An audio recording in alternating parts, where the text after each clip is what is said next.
Deuxième édition de ce forum Rentre Info Jeunes à Versailles le 6 octobre samedi. Bonsoir à Laurence Cousin. Bonsoir. Vous êtes la responsable information, communication d'Yvelines Information Jeunesse et vous annoncez ce rendez-vous comme le rendez-vous incontournable de la rentrée. Tout à fait. Pourquoi il est incontournable ce rendez-vous ?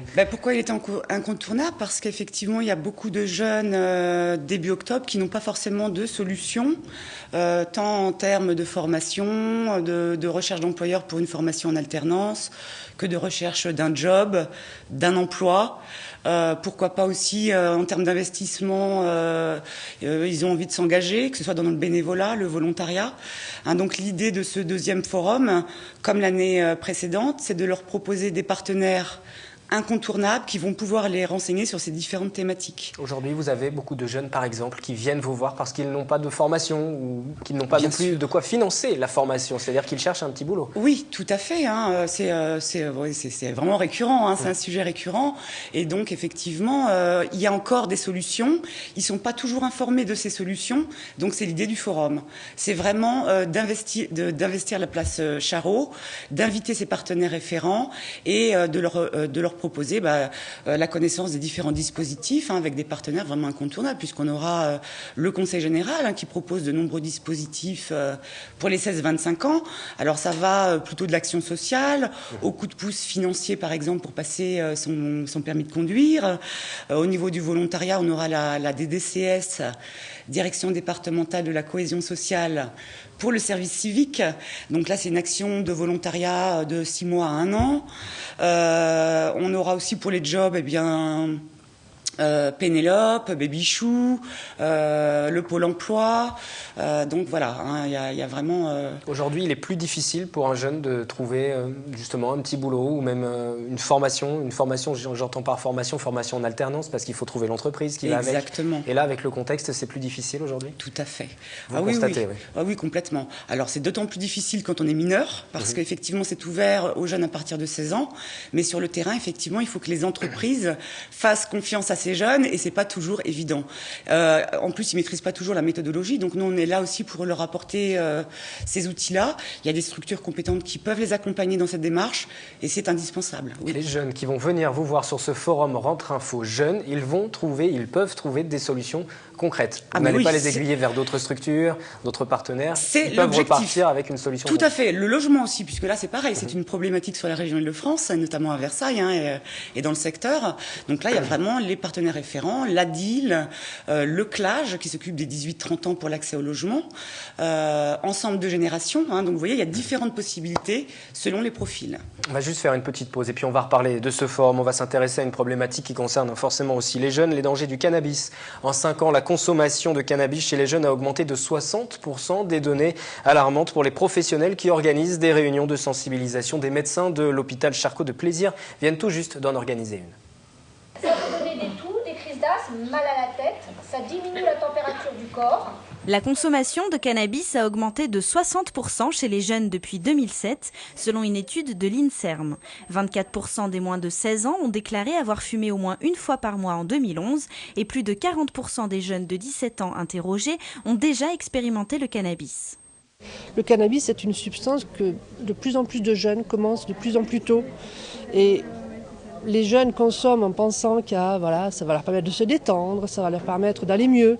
Mais malheureusement, il y a tous les effets secondaires après avec des conséquences des fois irréversibles.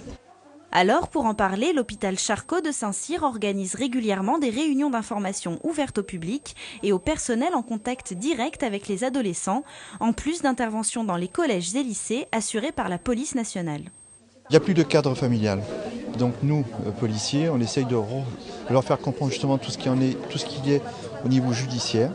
Donc on les recadre sur les interdits. Voilà. Toute personne en possession de cannabis ou ayant consommé est passible de 10 ans de prison et d'amende dont le montant peut grimper jusqu'à plusieurs milliers d'euros, sans compter les risques pour la santé, asthme, troubles de la mémoire ou encore cancer. D'une manière générale, s'il y a un conseil à donner, il faut éviter la répression, l'interdiction. Il faut plutôt parler, dialoguer avec le jeune, signaler son inquiétude vis-à-vis de cette consommation qu'a le jeune, et puis essayer de l'emmener à consulter un professionnel pour se faire aider. L'hôpital Charcot organise toute une journée de sensibilisation sur l'agglomération de Saint-Quentin le 21 janvier prochain avec conférences et tables rondes ouvertes au public. La responsable information et communication d'Yvelines Information Jeunesse est avec nous sur le plateau pour poursuivre ce 7-8. Vous avez entendu ce sujet concernant le cannabis. C'est une problématique que vous abordez aussi. Est-ce que des jeunes viennent vous voir autour de ces questions de consommation de cannabis? Tout à fait. La problématique santé, prévention santé nous touche bien sûr de plein fouet. Ça fait partie des thématiques d'ailleurs qu'on aborde dans le réseau Information Jeunesse. Tout à fait. Alors c'est toujours délicat d'aborder ouvertement le sujet. Par contre, on s'aperçoit qu'effectivement, la documentation sur les différentes drogues part très très vite. On l'a mis dans un coin justement un petit peu à part. Oui, pour que les jeunes ne soient pas stigmatisés, enfin qu'ils aient le sentiment de garder un petit peu d'intimité sur ces questions. Oui. Tout à fait. Et donc, c'est des sujets qu'on peut aborder aussi sur notre site internet. Et là, l'idée, nous, comme on est des généralistes de l'information, c'est toujours donner des informations, mais aussi après les organismes référents à proximité, notamment sur le département des Yvelines. On en revient à votre actualité. Ce forum Rentre Info Jeunes, les détails pratiques, c'est à quelle heure, ce sera où et qu'est-ce qu'on va trouver? Alors, donc, la deuxième édition, comme l'année précédente, c'est Place Charot, à Versailles. Ça a lieu de 11h à 20h. Sachant que la partie information va s'arrêter à 18h30 pour laisser place à un côté un peu plus festif, un concert. Donc ce sera le groupe Nati Princess qui sera présent à 18h30 pour à peu près 1 heure de reggae, rocksteady, pour clôturer quand même en beauté la journée. Ce sera festif. Vous pourrez trouver les renseignements, des solutions à vos problématiques et puis un concert donc à l'issue. Et on reprécise, si vous souhaitez des renseignements, vous pouvez aussi venir régulièrement, quotidiennement. Bien entendu, on est ouvert toute l'année. Voilà. Du mardi au samedi inclus. Vous trouverez toutes les informations nécessaires sur notre site internet, notamment concernant le forum, mais pour d'autres questions. Donc www.yij78.org. Et tout s'est affiché et c'est parfait. Une toute dernière question, c'est la deuxième édition. Est-ce que la première édition a bien fonctionné? Est-ce que les jeunes qui sont venus vous voir ont trouvé des solutions? Oui, bien sûr. Alors après, c'est toujours difficile d'avoir le retour, oui. Mais en général, quand on ne les revoit pas, c'est bon signe. Exactement. Merci d'être venu donc sur ce plateau. N'oubliez pas ce forum Rentre Info Jeunes à Versailles. Culture à suivre pour terminer le 7-8. Dans un instant, nous parlerons du nouvel album et du documentaire consacré au groupe de reggae Danakil.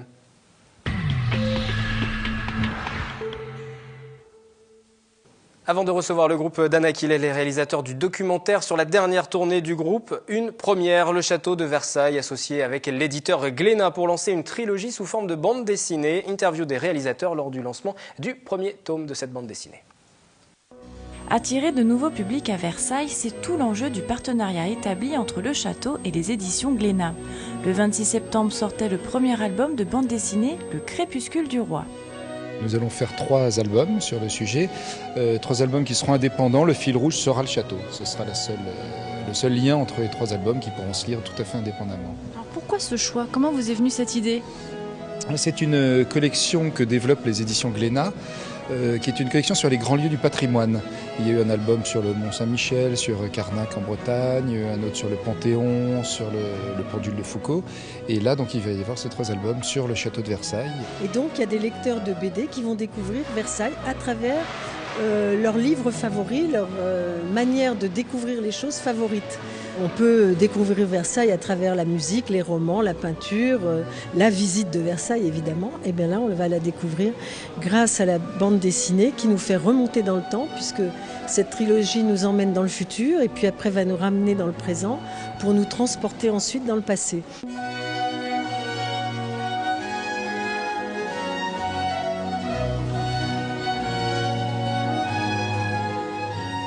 Je dirais que il y a toujours une certaine exactitude historique à apporter, mais on a aussi la possibilité, de par les cadrages, les points de vue qu'on choisit, d'apporter aussi notre univers. Donc sans justement repasser par le côté carte postale ou film de déjà vu. Donc c'est moi, ce qui m'a vraiment intéressé, c'est ça. C'est d'essayer d'injecter dans Versailles un peu de mes visions à moi. On commence dans une histoire classique, traditionnel. Il y a un roi, on ne connaît pas trop son numéro, mais enfin tout se passe bien. Les nobles font des histoires de nobles, les chambrières font des histoires de chambrières, et puis il y a quelque chose qui se passe, d'un seul coup on ressent des petits anachronismes, il y a des petites choses anormales dans l'histoire. Ça ne devrait pas se passer comme ça. Surtout que, après tout, les serveurs s'appellent tous Robert. Il y a des Robert qui servent, des Robert partout. Et ces Robert, de temps en temps, ils ont plutôt une allure de robot. Et ce château, on ne peut pas en sortir. Si on passe les grilles de ce château, on rentre dans un univers extrêmement angoissant, extrêmement anxiogène. L'album de science-fiction Le Crépuscule du Roi sera suivi d'un deuxième tome intitulé L'ombre de la reine. Le nom du dernier album est déjà connu, il s'agira du Sacrifice du fou.